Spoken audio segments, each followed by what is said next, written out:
Assalamualaikum warahmatullahi wabarakatuh. Saya Ria Margareta, mahasiswa PPG Unpas dalam jabatan tahap 2.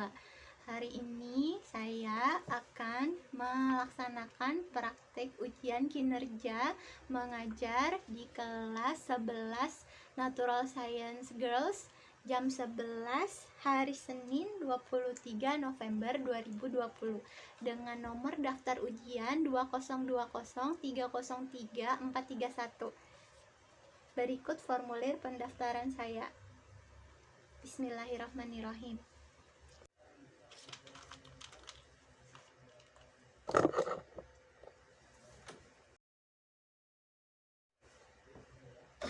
Assalamualaikum warahmatullahi wabarakatuh. Waalaikumsalam. Apa suara Miss terdengar? Terdengar, Miss. Alhamdulillah. Nah, Miss juga mendengar suara kalian yang merdu. Oke. Jadi hari ini hari Senin, seperti biasa jam 11 kita mulai ke pelajaran kita. Oke, jadi sambilan kita menunggu 1 menit lagi teman kita semua bergabung. Jadi Miss minta kalian membuka link ke Google Form. Jadi sambil hari ini sesi kita bisa sambil mengisi Google Form-nya ya. Jadi ada beberapa pertanyaan di situ. Apa sudah terlihat slide-nya? Terlihat itu. Terlihat. Alhamdulillah. Jadi, Miss minta perwakilan untuk memimpin doa hari ini. Kita mulai pelajarannya. Silakan. Sebelum mulai pelajaran pada pagi hari ini, marilah kita berdoa. Berdoa mulai.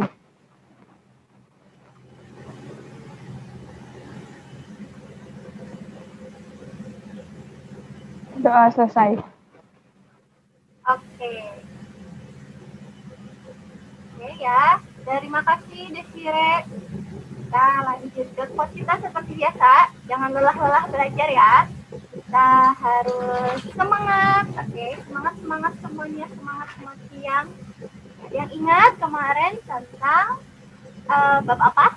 Pernapasan. Tentang pernapasan. Bagus. Diharapkan hari ini kita akan memerinci lanjut ke gangguan fungsi dan teknologi di sistem pernapasan. Nah, kalian juga sudah meminta kalian untuk membuat analisis di beberapa penyakit dan teknologi ya. Dan kalian juga sudah mengirimkan file-file untuk dipresentasikan hari ini. Berkelompok, diharapkan semuanya aktif dan berbicara ya. Oke. Jadi nanti untuk ini kita bakal berusaha untuk mengkampanyekan bahaya rokok nanti ya. Bakal berkoordinasi di WA group. Oke. Sebelum kita mulai pembelajaran, minta kalian untuk mengingat-ingat iklan ini. Iklan kira-kira tentang apa? Yuk, satu orang. Iklan apa kira-kira? Iklan pakai masker, Bu. Pakai masker. Terus? Iklan pakai masker, 3M, jaga jarak, memakai masker, mencuci tangan. Oke, kayaknya sudah hafal semua lagunya ya. Ingat pesan ibu katanya. Diharapkan nanti kalian juga di rumah melaksanakannya, juga kalau keluar juga prosedur protokol kesehatannya dilakukan. Kira-kira apa yang melatar belakangi ini katanya? Penyakit apa yang lagi mewabah? Corona. Ada yang tahu corona itu seperti apa gejalanya, penyakitnya? Mengganggu sistem pernapasan, Miss. Gejalanya seperti apa kira-kira? Demam, kayak kena flu. Jadi ada yang tahu juga, pernah dengar kalau gejala corona ini ada yang bilang itu tentang hipoksia. Ada yang tahu hipoksia? Dia kayak bahagia gitu ya, padahal kadar oksigennya sangat rendah. Hipoksia kan, dia Mas? langsung nggak sadar, kemudian innalillahi ya. Jadi itu salah satu yang mau kita bahas. Tapi Miss mau 2 orang, 3 orang boleh? Gangguan apa saja selain yang kalian tahu tadi yang menyerang sistem pernapasan? Yuk, 1, yuk. Yang mau kita bahas. Ya, Miss, apa saja? TBC. Lalu, kemudian bisa terlihat Hiperkapnia, Miss. ya, dan hiperkapnia. pneumonia, TBC, laringitis, difteri, pneumonia, influenza, asma, dyspnea, apnea, hipoksemia. Kemudian teknologi juga hari ini kita mau bahas juga ya, tracheostomi, terapi oksigen, pulmotor, terapi oksigen hiperbarik.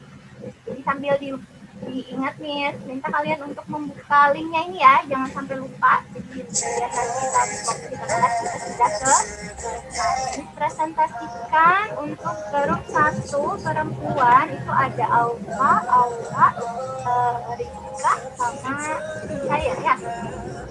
Kerum 4 silahkan. Sudah terlihat di situ? On cam ya, yuk mari. Yang berbicara silahkan untuk membuka kameranya, jadi interaktif kita lihat mukanya juga. Silahkan. Sudah terlihat? Jadi waktu kita kalian per kelompok kurang lebih 5 menit. Oke, mulai. Silahkan. Jadi Assalamualaikum warahmatullahi wabarakatuh. Assalamualaikum warahmatullahi wabarakatuh. Kami dari kelompok 1 yang beranggotakan Aura Safira Amalia, Aupa Nurhanifah, Desire Reskia Ananda, dan Rizka. Jadi kami hari ini mempresentasikan tentang penyakit dan teknologi sistem pernapasan. Ya, lanjut. TBC. Ya. Yang pertama ada TBC. TBC atau tuberkulosis yang juga biasanya dikenal dengan TB adalah penyakit paru-paru akibat kuman Mycobacterium tuberculosis. TBC akan menimbulkan gejala berupa batuk yang berlangsung lama, bisa berlangsung lebih dari 3 minggu.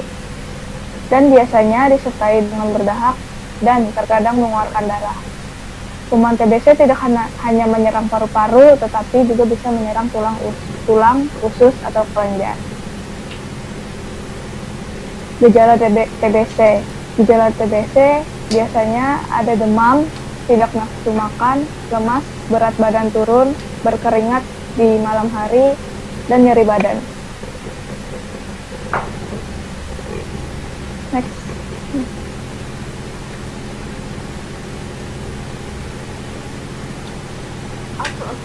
Pengobatan. TBC dapat dideteksi melalui pemeriksaan dahak. Beberapa tes lain yang dapat dilakukan untuk mendeteksi penyakit menular ini adalah foto rongsen dada, tes darah, atau tes kulit mantau. TBC dapat disembuhkan jika penderitanya patuh mengonsumsi obat sesuai dengan resep dokter. Untuk mengatasi penyakit ini, penderita perlu meminum beberapa jenis obat untuk waktu yang cukup lama, minimal 6 bulan. Cara pencegahan TBC dapat dicegah dengan pemberian vaksin yang disarankan dilakukan sebelum bayi berusia 2 bulan. Selain itu, pencegahan juga dapat dilakukan dengan cara mengenakan masker saat berada di tempat ramai, tutupi mulut saat bersin, batuk dan tertawa, tidak membuang dahak atau meludah sembarangan. Oke, next, kanker paru ya. Kanker paru-paru. Kanker paru-paru adalah suatu kondisi ketika sel ganas atau kanker terbentuk di paru-paru. Kanker ini lebih banyak dialami oleh orang yang memiliki kebiasaan merokok dan merupakan satu dari 3 jenis kanker yang paling banyak terjadi di Indonesia. Oke, penyebab.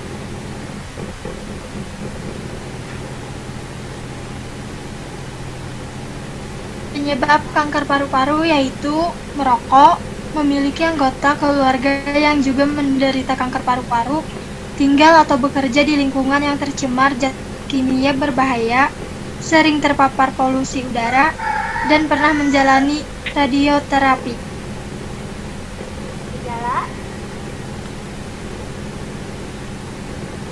Gejala kanker paru-paru yaitu ketidaknyamanan atau nyeri pada dada, batuk yang tidak hilang atau semakin memburuk dari waktu ke waktu, masalah pernapasan, mengi, darah dalam dahak atau lendir batuk dari paru-paru, suara serak, masalah dalam menelan, kehilangan selera makan, kehilangan berat badan tanpa alasan yang diketahui, merasa sangat lelah, peradangan atau sumbatan di paru-paru, pembengkakan atau pembesaran kelenjar getah bening dalam dada di daerah paru-paru.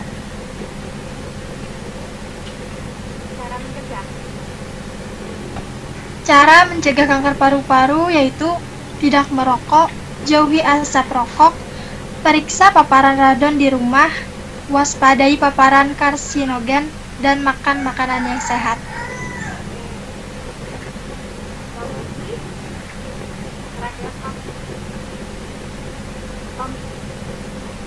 Nah, selanjutnya ada teknologi tracheostomy. Nah, jadi teknologi tracheostomy itu tindakan Bentar, Miss, buat tracheostomy ya.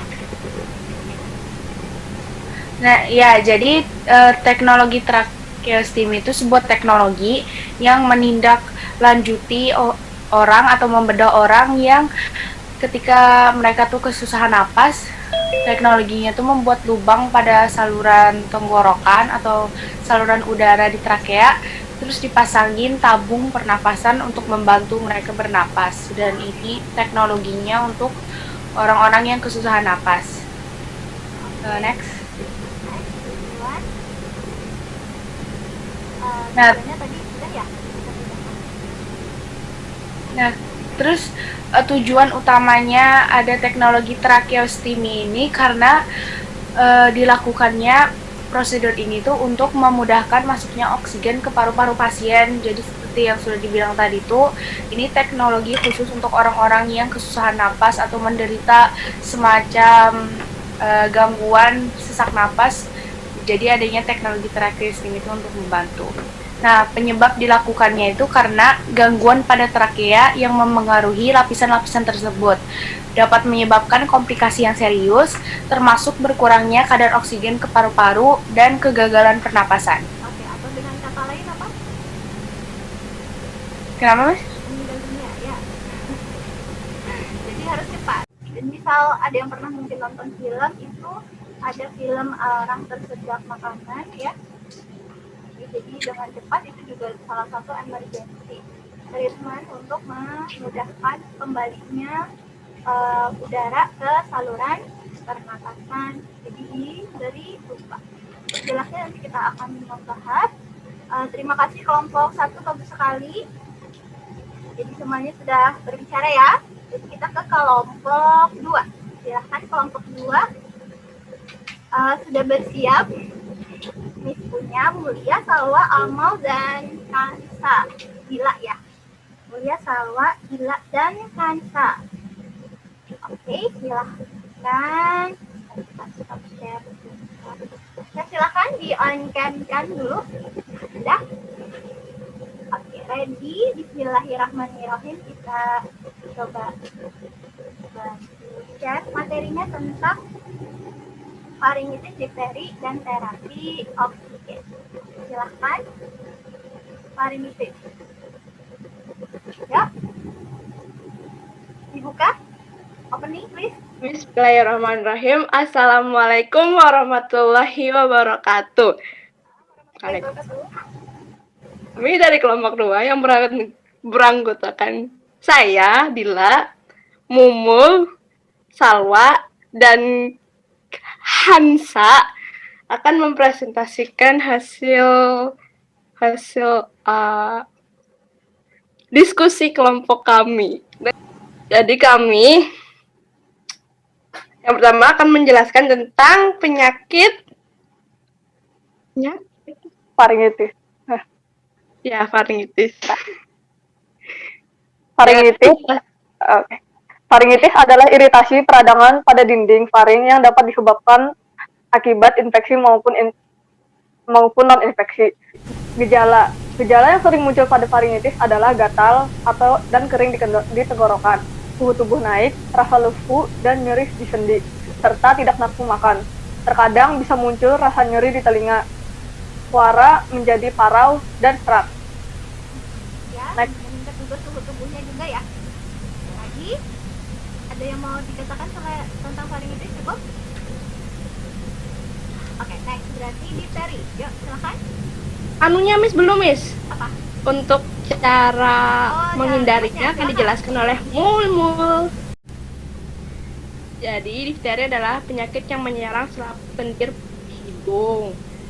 Terus untuk sendiri Difteri itu menghasilkan racun yang bisa merusak jaringan di hidung dan tenggorokan hingga menyumbat saluran pernapasan. Racun tersebut juga bisa menyebar melalui aliran darah yang menyerang berbagai organ. Habis itu untuk menyebabnya, difteri itu disebabkan oleh Corynebacterium diphtheriae. Gejalanya. Ya, jadi ada terapi oksigen. Jadi terapi oksigen ini pemberian oksigen menggunakan peralatan emergency oksigen yang diberikan melalui kanula hidung atau masker wajah yang ketat. Jadi dia ini tujuannya agar kadar oksigen di dalam tubuh tercukupi sehingga fungsi organ berjalan lancar. Terus di sini efek sampingnya itu yang saya dapat dari Google itu peningkatan karbon dioksida secara kronis dan terjadi hipoksia. Terus ada fun fact juga nih, penggunaan oksigen dalam kedokteran mulai umum sejak tahun 1917 itu pada Perang Dunia ke-1. Menurut daftar obat esensial Organisasi Kesehatan Dunia, oksigen adalah obat paling manjur untuk kesehatan. Biasanya terapi oksigen ini diberikan kepada penderita hipotermia, stroke, trauma mayor, dan renjatan. Terus di luar rumah sakit, terapi oksigen dapat digunakan untuk mengobati sakit kepala akut. Ada juga yang portable sekarang ya, jadi seperti di gambar itu bisa bawa kemana-mana. Oke, jadi ada juga yang bisa langsung untuk membantu mengeluarkan dan memasukkan udara, atau kita sebut juga dengan ventilator. Jadi sering dengar ventilator waktu COVID ini sering sekali ya. Terima kasih untuk grup 2. Kita sekarang ke grup 3. Grup 3 ada Alia, Nisa, Eka, dan Holisa. Bentar nih, bukan menu PowerPoint-nya. Sementara itu kalian silahkan bersiap untuk on cam ya. Kita stop share dulu. Oke, sudah hadir dan bersiap grup 3. Hadir, Miss. Oke. Sambil diingatkan lagi ya, jadi kelompok yang lain sambil kita mendengarkan presentasi dari temannya, silahkan untuk membuka dan mengisi. Ini udah masuk. Buka dan mengisi worksheet-nya ya. Ini kelompok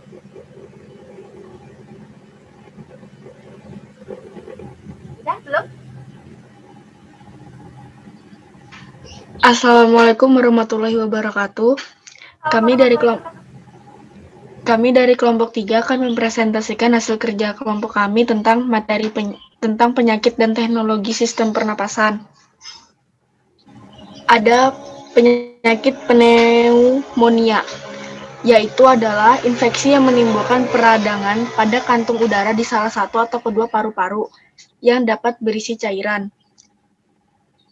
Pada pneumonia, kantung udara bisa berisi cairan atau nanah. Infeksi dapat mengancam nyawa siapapun, terutama pada bayi, anak-anak, dan lansia di atas 65 tahun. Dampak dari infeksi ini adalah gagal nafas, gagal jantung, dan kematian. Kedua, ada influenza. Influenza dikenal sebagai flu yang bisa menular dengan mudah sebagai paparan cairan seperti ketika batuk dan bersin. Dampak dari influenza yaitu menyebabkan penyakit parah dan memperburuk kondisi medis seperti asma, penyakit jantung, dan diabetes. Yang ketiga, ada teknologi pulmotor. Apa itu teknologi pulmotor? Teknologi pulmotor merupakan alat yang sering digunakan di rumah sakit untuk melakukan pernapasan buatan terhadap orang-orang yang mengalami gangguan pernapasan karena tenggelam atau syok karena sengatan listrik. Dan di soal nomor 2 ini saya akan menjelaskan tentang penyebab terjadinya penyakit-penyakit tersebut. Yang pertama ada penyakit pneumonia. Dan penyakit pneumonia ini terjadi saat kuman yang masuk ke dalam saluran pernapasan mengalahkan sistem kekebalan tubuh. dan akhirnya menyebabkan infeksi. Jadi penyebab terjadinya pneumonia ini adalah dikarenakan adanya infeksi di saluran pernapasan yang diakibatkan oleh bakteri Streptococcus pneumonia. Adalah bakteri penyebab pneumonia yang paling umum. Selain itu, bakteri lain yang menjadi penyebab pneumonia adalah Chlamydophila pneumonia dan Legionella pneumopila, bakteri penyebab paru-paru basah. Yang selanjutnya dikarenakan virus dan yang terakhir dikarenakan oleh jamur. Pneumonia akibat jamur lebih rentan terjadi pada mereka yang memiliki penyakit kronis dan di penyakit berikutnya influenza. Influenza umumnya terjadi saat penularan virus yang menyebar dari orang ke orang, seperti penderita flu yang batuk, bersin, atau berbicara, yang berisiko menyemprotkan tetesan-tetesan kecil, dan tetesan-tetesan kecil ini bisa mendarat di mulut, hidung, ataupun benda-benda yang bisa disentuh orang atau terkena orang tersebut. Jadi penyebab terjadinya influenza ini ialah dikarenakan adanya reaksi peradangan saluran pernapasan yang terjadi akibat penularan virus RNA dari familia Orthomyxoviridae atau virus influenza yang menyerang unggas serta mamalia, yang dikarenakan karena penularan dari orang ke orang. Soal ketiga, yaitu jelaskan pengertian kegunaan teknologi pernapasan tersebut. Teknologinya full motor, adalah alat yang biasanya digunakan untuk membantu proses pemberian bantuan pernapasan buatan. Biasanya teknologi ini digunakan untuk orang yang tenggelam atau bisa juga ketika seseorang terkena sengatan listrik. Karena dirasa sangat penting keberadaannya, maka alat ini selalu ada di beberapa tempat yang memiliki aktivitas manusia yang tinggi seperti pantai, kolam renang, dan tempat olahraga ataupun beberapa tempat lainnya. Yang terakhir ada tips untuk menghindari penyakit tersebut. Yang pertama ada beberapa langkah sederhana untuk mencegah penyakit pneumonia seperti menjalani vaksinasi. Yang kedua ada mempertahankan sistem kekebalan tubuh. Yang ketiga ada menjaga kebersihan. Yang keempat ada kebersihan yang selalu terjaga dapat menghindari kebiasaan buruk. Setelah itu ada beberapa langkah sederhana untuk mencegah influenza. Seperti yang pertama ada rajin mencuci tangan dengan sabun atau hand sanitizer beserta berbahan dasar alkohol. Yang kedua ada tidak menyentuh mulut, hidung, dan mata sebelum mencuci tangan. Yang ketiga ada membersihkan permukaan benda yang sering disentuh dengan cairan disinfektan. Yang keempat ada tidak berbagi makanan atau pengguna benda pribadi seperti gelas atau botol minuman. Oke, terima kasih. Ada lagi yang mau menyampaikan sesuatu? Tidak ada? Oke, jadi sebenarnya basicnya semua tips yang kita katakan tadi adalah untuk menjaga kebersihan ya. Jadi itu kuncinya pasti untuk menjaga tubuh kita, jaga dulu lingkungannya biar terhindar dari alergen-alergen tadi ya atau agen-agen penyakit. Oke, kita buka slide untuk kelompok 4. Terima kasih kelompok 3, bagus sekali. Ada Alia, Hijratulika, Eka, dan Halifah ya. Ya. Kita bersiap ke grup 4. Assalamualaikum warahmatullahi wabarakatuh.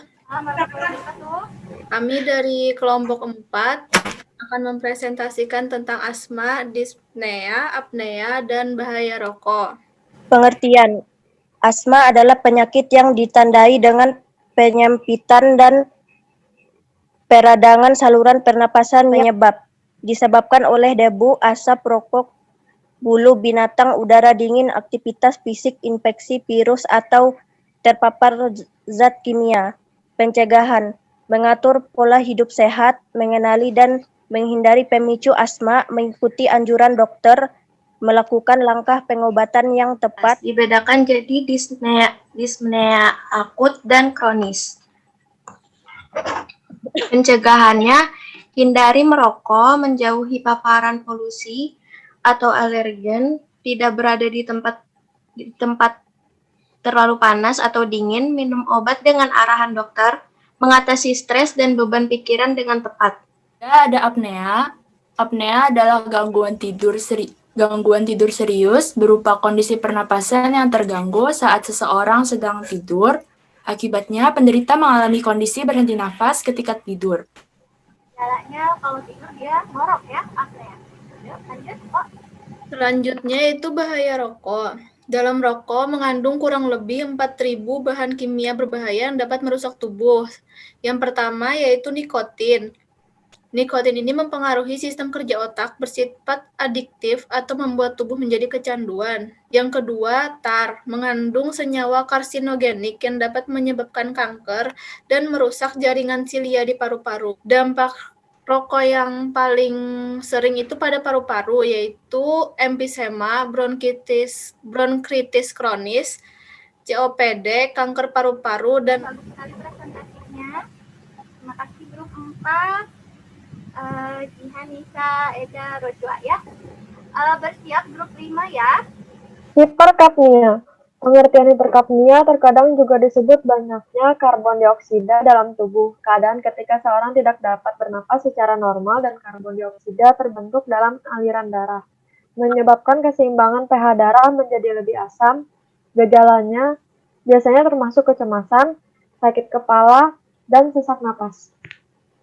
Seperti sumbatan pada jalan napas, misal sumbatan akibat benda asing, sumbatan lendir, saluran napas yang bengkak seperti pada serangan asma, penyakit paru-paru sehingga fungsi paru-paru menurun, penurunan kesadaran di mana terjadi gangguan pada pusat pernapasan, lingkungan dengan kadar karbon dioksida yang tinggi, misal asap kendaraan bermotor dan kebakaran hutan.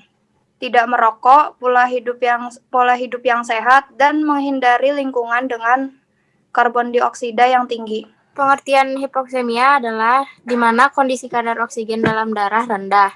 Tanpa oksigen yang cukup, kondisi ini bisa berlanjut menjadi hipoksia dan merusak organ-organ yang ada di dalam tubuh, seperti jantung, otak, ginjal, dan organ penting lainnya yang bisa rusak dan tidak berfungsi dengan baik.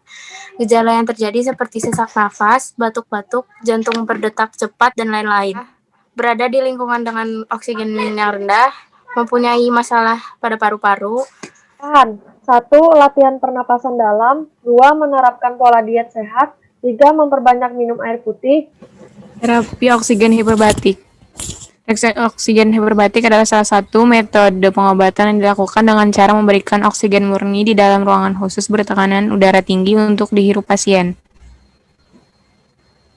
Jadi itu kayak pasiennya masuk ke dalam tabung.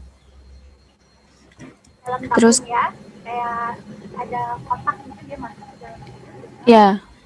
Terus terapi oksigen hiperbatik dilakukan di ruangan khusus yang dapat meningkatkan tekanan udara hingga 3 kali tekanan atmosfer normal.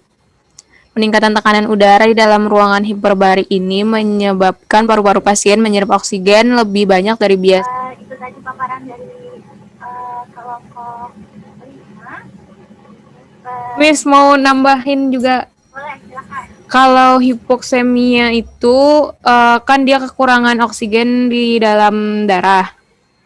Kalau hipoksia itu di dalam jaringan. Oh iya, betul. Jadi hipoksia ini lagi booming sekali ya. Ada yang pernah dengar, jadi seperti COVID-19 itu menampakkan gejala hipoksia. Jadi orangnya sampai tidak berasa kalau kadar oksigennya itu turun drastis. Tiba-tiba hilang kesadaran, kemudian ini benar-benar jadi concern semua ahli paru-paru apa yang menyebabkan ini. Ulas sebentar ya, terima kasih semuanya sudah mempresentasikan. Jadi kita mulai dari TBC, seperti sudah dibilang bahwa ini infeksi pasti ada bakterinya ya, Mycobacterium tuberculosis. Jadi pasti ini menular, ya betul. Jadi ini sampai ada gerakan masyarakatnya untuk menghindari TBC. Terus kanker paru-paru. Kanker berarti dia ada sel yang membelah secara tidak normal sampai merusak jaringannya pastinya sampai paru-parunya dan bisa bekerja. Kita ke varingitis. Varingitis ini berarti dia infeksi. Jadi ini sering disebut sakit tenggorokan, suara serak, menelan susah itu varingitis ya. Yang membengkak apanya di pinggirnya, ya. Itu. difteri itu daerah situ juga, cuma lebih parah ya, sangat parah sampai bisa berwarna abu-abu nih, tenggorokannya berlendir seperti itu.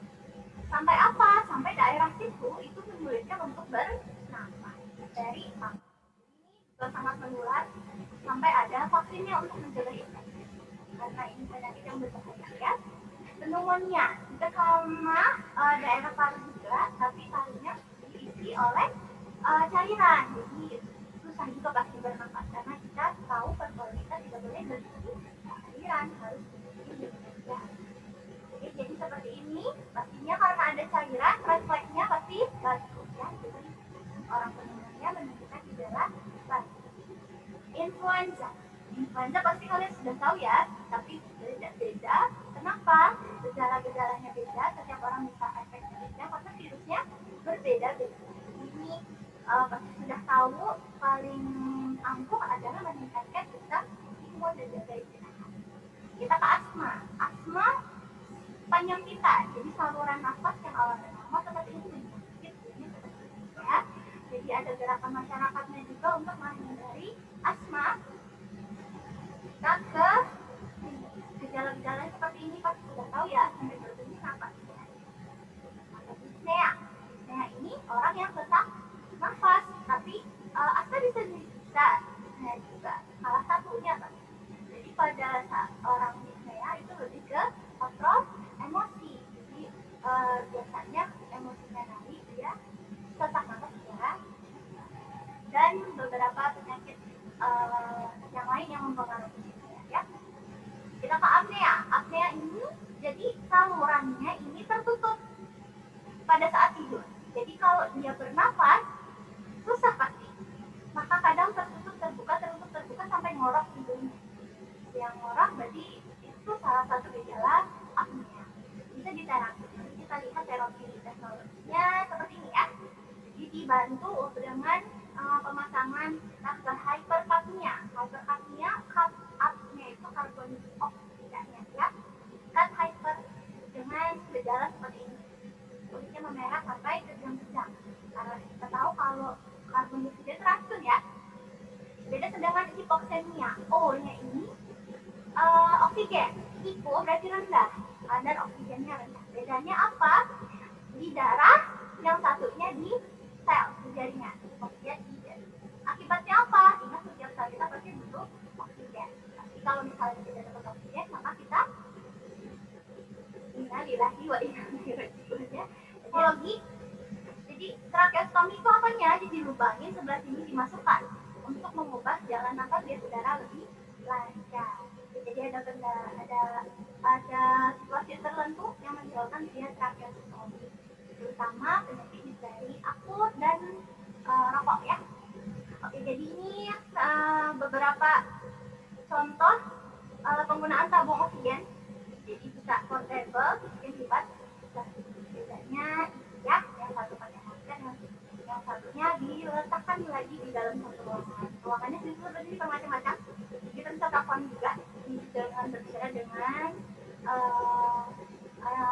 perawat medis ya. Ada lagi ventilator. Yang ini kita menghirupkan, mengeluarkan udara langsung ke tubuh pasien. Jadi ya. Itu saja.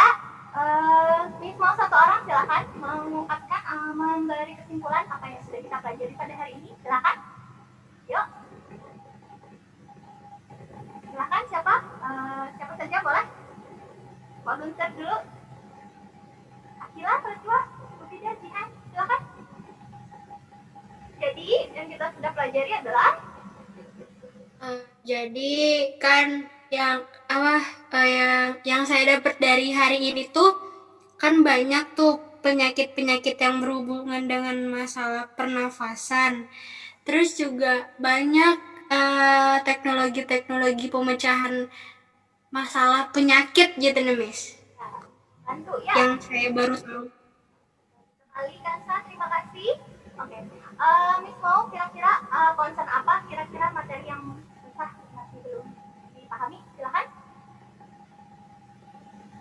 Biar nanti kita bahas di grup kira-kira seperti apa. Yuk. Tidak ada? Insya Allah. Aman ya? Insya Allah nggak ada, Miss. Tinggal baca-baca aja lagi. Silahkan satu orang Miss minta mengungkapkan kalimat rasa syukurnya berhubungan dengan penyakit-penyakit dan teknologi yang kita bahas. Silahkan. Ya, biar kita bisa lanjut.